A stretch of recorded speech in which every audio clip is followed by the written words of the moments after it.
I want to say a word of thanks. I know Hannah had to slip out. She had a family thing she had to go to this morning. I want to say a word of thanks to her for preaching last week while I was out of town.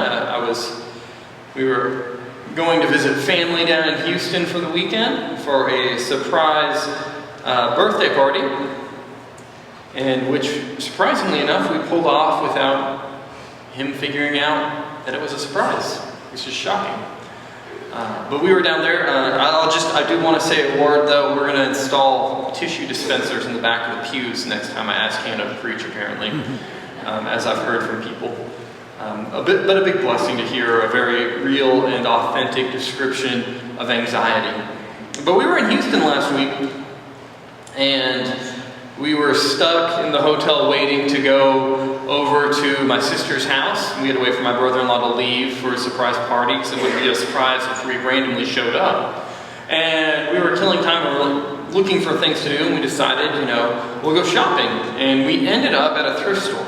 And this isn't terribly shocking for some of you. I know a couple of years ago we went on a anniversary trip for our 10th anniversary, and we went down 35 to San Antonio, spent a few days in San Antonio, and then came back up 281. And what was unique about that trip is Brittany and I stopped in about every significant sized town on the way down there, and on the way back up, we stopped at a thrift store. Because it's just one of the things we enjoy doing. We enjoy going to thrift stores. We enjoy finding unique treasures, we'll say, there, or garage sales, things like that. And so we stopped on that 10th anniversary trip, and we perused all these thrift stores, and funny enough, at every single one of them we found an awkward cat item. So if you go to the parsonage, the mantle and the den, over the fireplace is full of about 30 different cat items from this anniversary trip.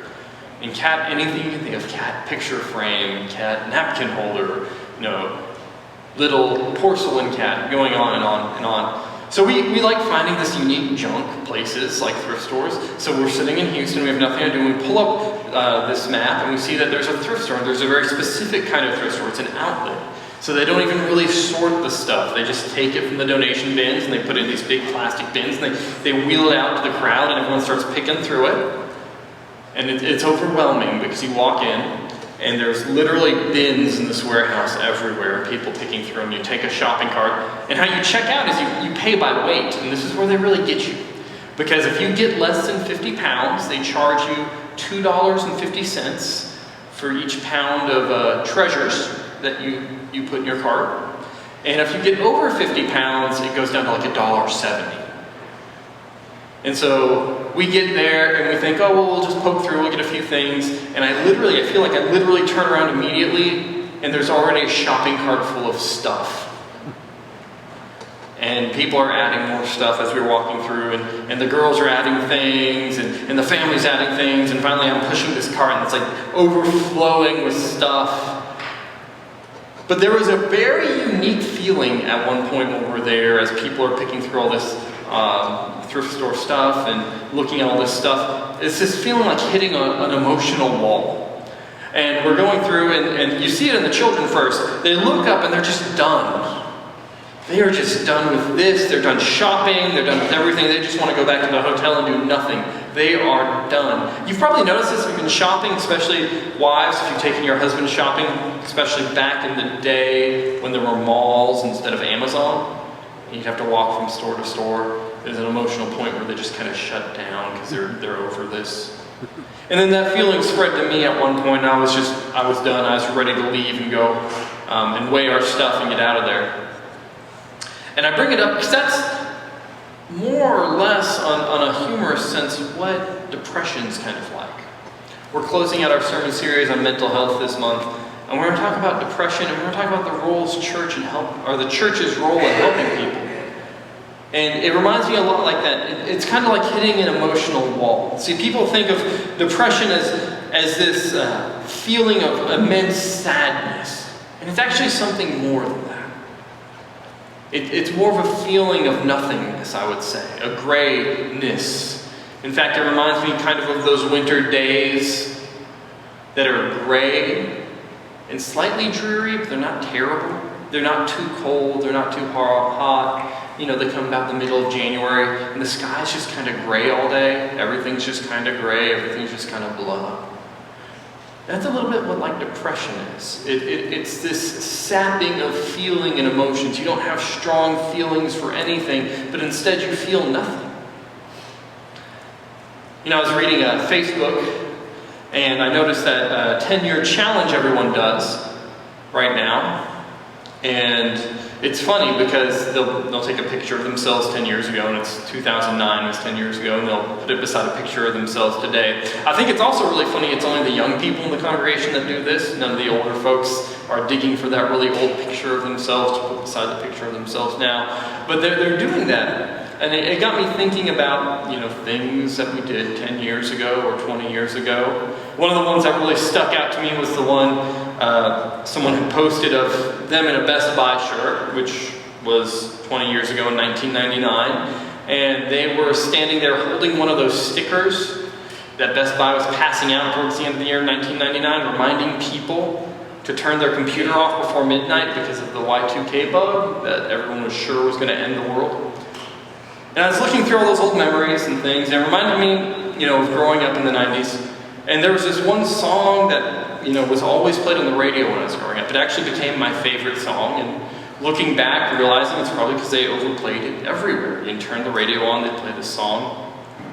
And little elementary school me would sit in the back seat of the car and bob up and down to Counting Crows, and they'd play Mr. Jones. And if you know anything about 90s music, it's playing in your head, because you couldn't escape it in the 90s, they always played it. But there's a point in the middle of that song where the author, whose name's Adam Duritz, the author is talking about the transition that happens in a person as they desire to become famous. And then they become famous, and it's not what they wanted at all. And he's talking about that in the middle of the song, and he touches on this passage. He says, I'll paint a picture. I'll paint my picture.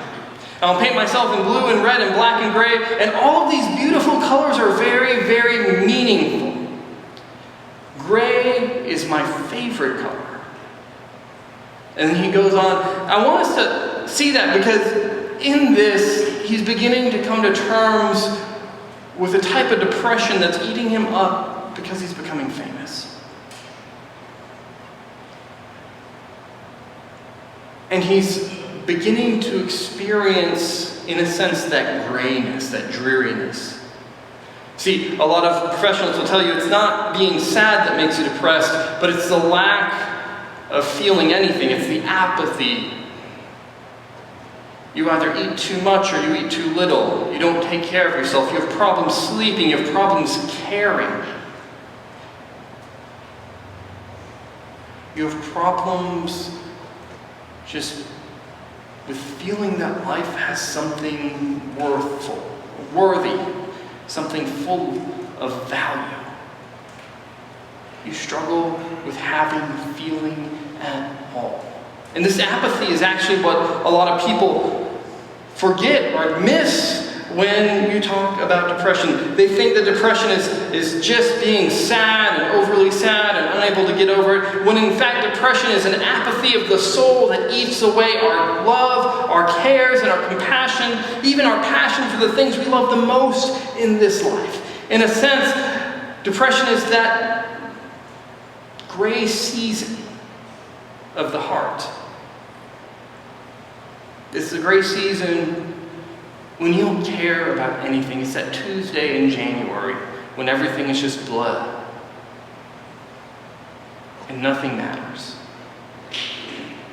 And we all go through those times. Some of us struggle with it more than others, but no one's immune to this happening to them at one point. Which leads us to the passage today. We find Paul, and he's writing to the church at Ephesus, and it's in chapter 4. And this is the chapter where he talks about attributes that God gives to people of faith in the first part of this chapter. And, they're things you would think Paul would say. God gives us humility. He gives us with meekness and lowliness, a type of service to others. God gives his church these things, and there's a good value in those things. If you're reading in verses 1 through 9 there in chapter 4, these are values that the church holds. We should be full of humility. We should be full of lowness. We should be meek in what we do. In fact, understanding the context, Paul was writing against the values in the Greco-Roman culture, the Hellenistic culture they lived in, which would have seen things like humility and lowness as vices that would be overcome. So Paul's sitting there writing against the culture of the day that says to be prideful, says to be puffed up, be arrogant about what you have and who you are.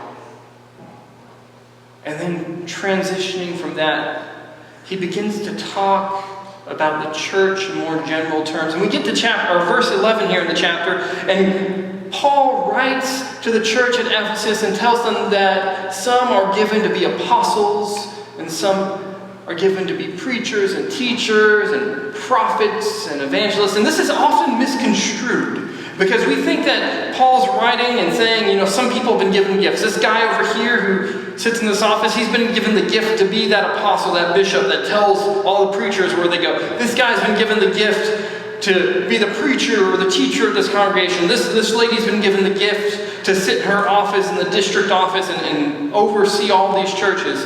And in fact, that's not the meaning behind this verse. You see the action that's being taken, the giving of the gift in verse 11, isn't a gift being given to the individuals listed. But the action of giving the gift in verse 11 is a gift being given to the whole church. God is giving the church, not individuals, apostles and prophets and evangelists and teachers and preachers. In essence, what God is doing is He's giving the church her ministry. And we see in verse 12 and 13 why. To build up the body of Christ. Build up the body of Christ. What does this have to do with depression and on the bigger sense of our sermon series, mental health? It has this to do with it. God is giving to the church, to all of us, not just me or the staff or the leaders or the choir behind the forest here.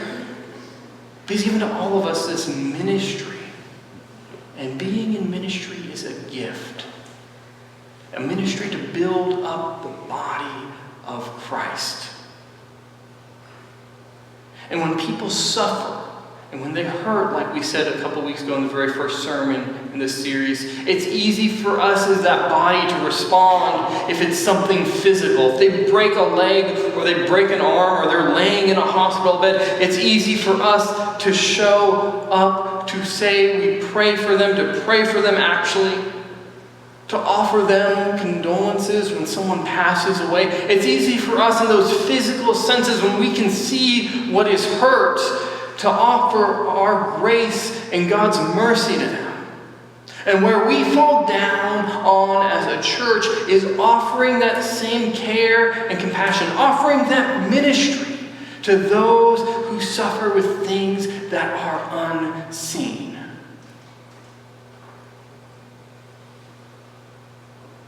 And so as our culture is awash in an epidemic of anxiety, fear, and depression, the most the church can offer is a pat on the back and the words that will pray for you. And we walk away. See, this stands in contrast. There was an old bishop, one of the first bishops in the church, named Cyprian. And he was being questioned by the local Roman authorities. What are all these Christians about? And this was way early in the church. And they're asking him, what do these Christians believe? These weird people, they've pulled themselves out of our culture. They have these different beliefs. They're kind of somewhat following these Jewish people, but they're kind of somewhat doing their own thing. What's going on? Who are you people? And Cyprian said this in describing the early church and describing the church throughout the time. He said, we don't speak great things. We live them. We don't speak great things. We live them. And that is what the church needs to rediscover as we deal with issues like depression. We've been given over to a culture that says that if you have mental issues, if you're depressed, that you are not good enough, that there's something broken inside you, that you just need to get over it and get better and move on with life. But let me tell you, that is in no way living great things in our faith. Instead, we should encourage people to seek the help in ministry that there is for them, to seek out those professionals who can help them. To recognize that people struggle with things that are more than physical. People break in ways that bones and flesh and blood never can touch. And that is a ministry even as valid as any other, and a gift God has given people in the church to help build each other up.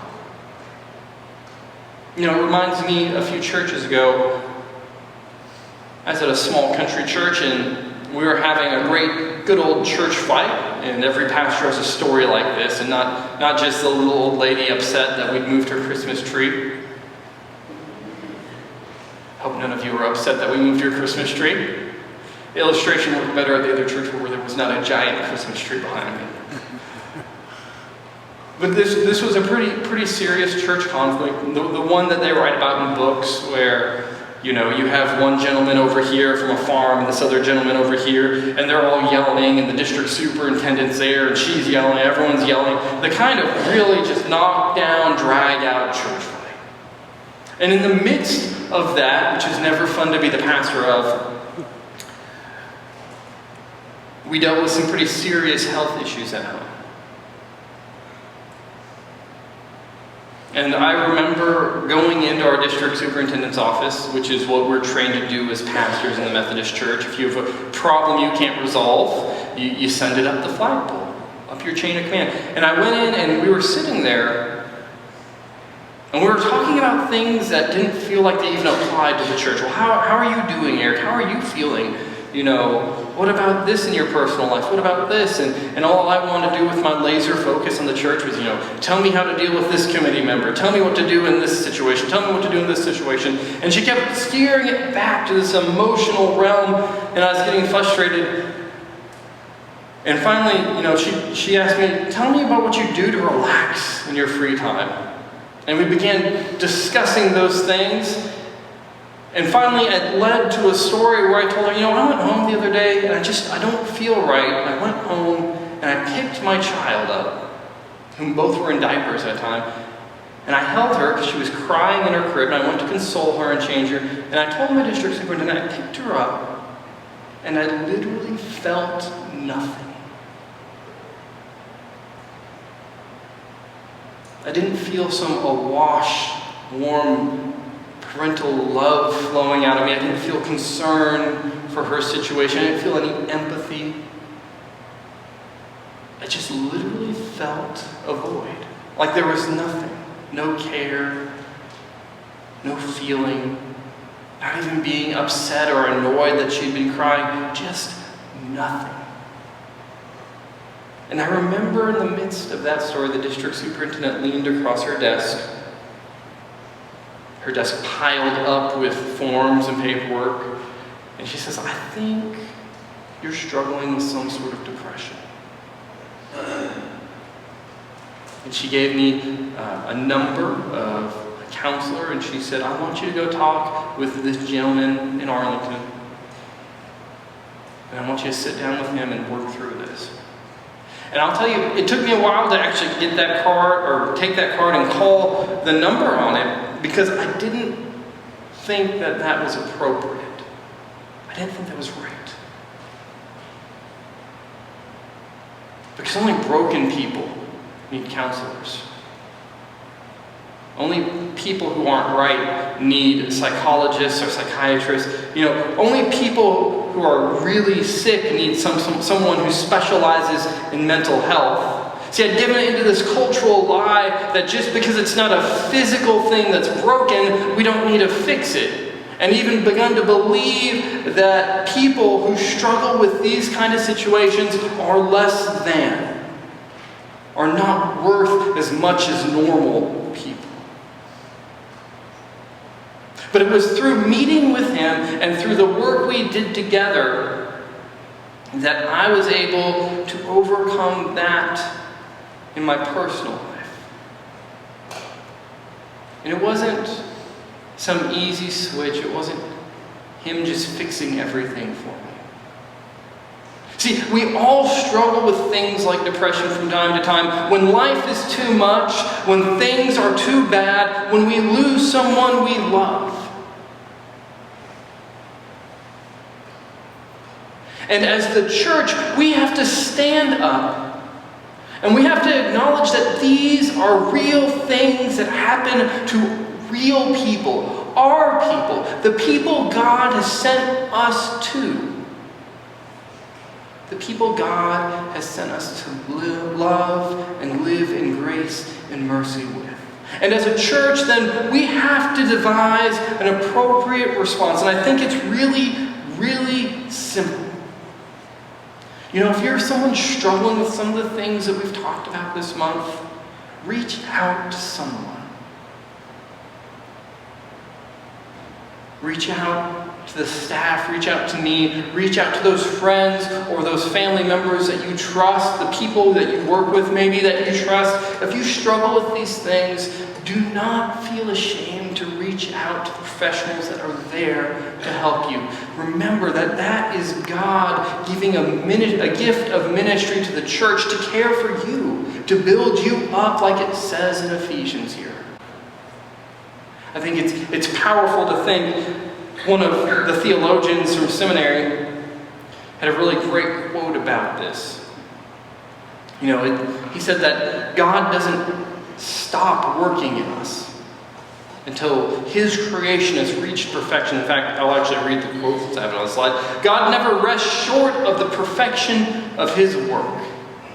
So if you're someone that struggles with the things we've talked about this month, just have hope that God isn't going to rest. He's not going to quit pursuing you because you struggle with fear or anxiety, because you struggle with depression, because you're struggling with some other mental health issue. God is going to continue to pursue you because he will not stop until his creation, which you are part of, is made perfect. If you doubt me, go read Genesis. God worked for 6 days. And then finally, when it was perfect, he stopped and he rested. He's not going to rest until you've been made perfect. For some of us, it takes a lot longer than others.